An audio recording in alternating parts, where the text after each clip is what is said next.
I would like to preclude any assumptions about my political view. Oftentimes Norwegians hear Republican and have a slew of assumptions filled with stereotypes. I'm not an ordinary Republican, nor one cut from the party establishment cloth. I am what you would call a classical liberal, not to be confused with the improperly used form of the word liberal in the United States. For context, I've been a registered Republican since I could legally vote, and even worked for the party in the United States. But my personal philosophy is not necessarily representative of the party platform today. I have a profound respect for the history of the Republican Party, and as a lot of Republicans are in the United States, a bit disappointed with the direction the party is going in today.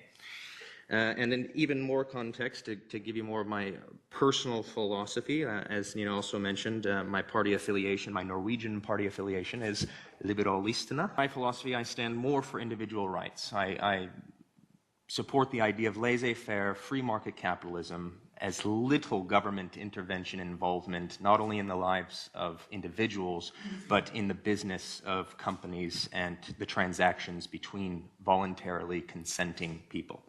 The divide is clear with both the Republicans and the Democrats. Obviously, the media does like to discuss Trump and does like to discuss this factioned divide that's happening in the Republican Party, but that same divide is alive and well within the Democrats as well. Trump, in my view, has not caused this polarization within the Republican Party. He is the result of an already long-standing divide. The Tea Party was born and established. It was at this point, in my view, that the fissures within the Republican Party began to persist and deepen. This movement viewed the new American government as financially reckless during a recession, particularly when one considers its time proximity to the financial crisis of 2008. And that view went hand in hand with adversity towards a federal government wantonly expanding, not only in measurable size, but with involvement in the lives of individual citizens.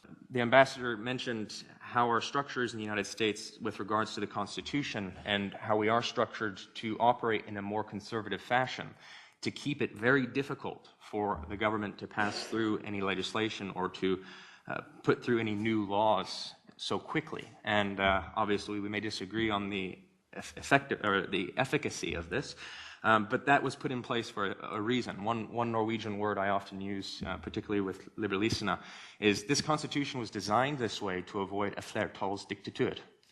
When you have 51% dictating what the other 49% are going to do. And obviously that's an exaggeration, particularly in a homogeneous country like Norway. But that is in reality what a true democracy is. And the United States is not a democracy. We are a representative republic, a constitutional republic. Many have a view of the Republican Party as being intellectually and philosophically homogeneous. This view is false. Though each bloc has overlap with regards to establishment policy and views on national security, some more than others, and each had their own champion during the primary season. But all, unanimously, are long since tired of the Obama administration, its feckless policies, and endless scandals. Scandals that, if we had any integrity to look at objectively, make Richard Nixon and Watergate look like child's play. And quite simply, tired of an overt left-wing agenda pervading American society that defies and ravages the U.S. Constitution, separation of powers, and the Bill of Rights from the First and Second Amendment all the way down to the 10th. We are the entitlement generation.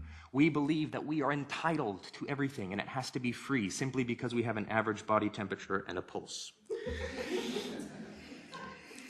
Now, I personally believe, to my values, that Bernie Sanders has been toxic, and his ideology has been toxic for American politics and for the Constitution that I treasure. Hillary Clinton, I think Hans Olav was a bit polite when he called it a ton of scandals from her past.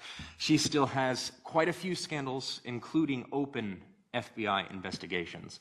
And if any Republican were in similar circumstances, viewing him as a presumed nominee would be the farthest from the truth. We're in a time of political insurgency with the technology and resources that give every constituent a voice. It's a newfound power that we're still learning how to use. And in that learning curve, society is allowing itself to be guided by emotions and base desires and their sensitivities, fleeing from any sense of reason, logic, or intellectual integrity. Thank you.